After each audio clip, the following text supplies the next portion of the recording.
Good morning, children. Welcome to Sunday School. I am Teacher Helen. I will be your storyteller for today. Let us start with a prayer.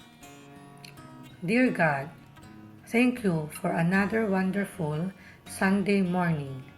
May we worship you as we listen and learn from the story. Help us to enjoy and be attentive today. In Jesus' name we pray, Amen. Before I tell you the story, let me ask you, do you like to read books? Yes, many people like to read books so that they will have knowledge. They know many things, but sometimes they lack wisdom. Wisdom is knowing what is right and what is wrong, so that we can make wise choices. If we don't have wisdom, we will make poor choices. Do you want to have wisdom? Let us go to our memory verse.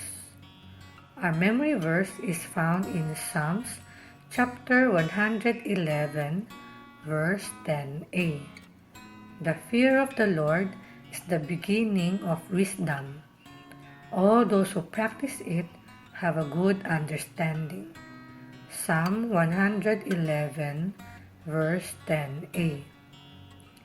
Wisdom begins with the fear of the Lord. Fear does not mean to be afraid, but to be humble and be in awe of God.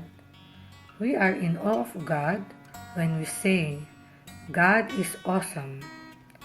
If we practice making wise and godly choices, we will grow in godly wisdom and have good understanding.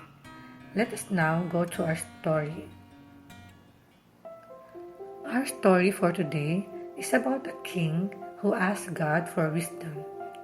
It is found in 1 Kings chapter 3 and chapter 4. After King David died, his son Solomon became king over Israel. Solomon showed his love for the Lord by walking according to the statutes of his father David. God spoke to him in a dream. God asked Solomon what he wanted. Solomon asked for wisdom to rule Israel. God was happy with Solomon's response. God gave Solomon wisdom, but not only that, he also gave Solomon other blessings like wealth and people's respect. Solomon made a wise decision in solving the difficult problem of the two women. The story goes like this. The one woman said, "Oh my Lord, this woman and I live in the same house, and I gave birth to a child while she was in the house. Then, on the third day, after I gave birth, this woman also gave birth, and we were alone. There was no one else with us in the house. Only we two were in the house. And this woman's son died in the night because she lay on him. And she arose at midnight and took my son from beside me while your servant slept, and laid him at her breast, and laid her dead son at my breast. When I rose in the morning to nurse my child, behold, he was dead. But when I looked at him closely in the morning, behold, he was not the child that I had born." But the other woman said, "No, the living child is mine, and the dead child is yours." The first said, "No, the dead child is yours, and the living child is mine." Thus they spoke before the king. Then the king said, "The one says, 'This is my son that is alive, and your son is dead.' And the other says, 'No, but your son is dead, and my son is the living one.' And the king said, 'Bring me a sword.'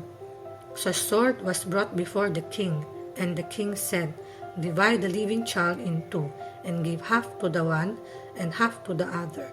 Then the woman whose son was alive said to the king, because her heart yearned for her son, 'O my lord, give her the living child, and by no means put him to death.' But the other said, 'He shall be neither mine nor yours. Divide him.'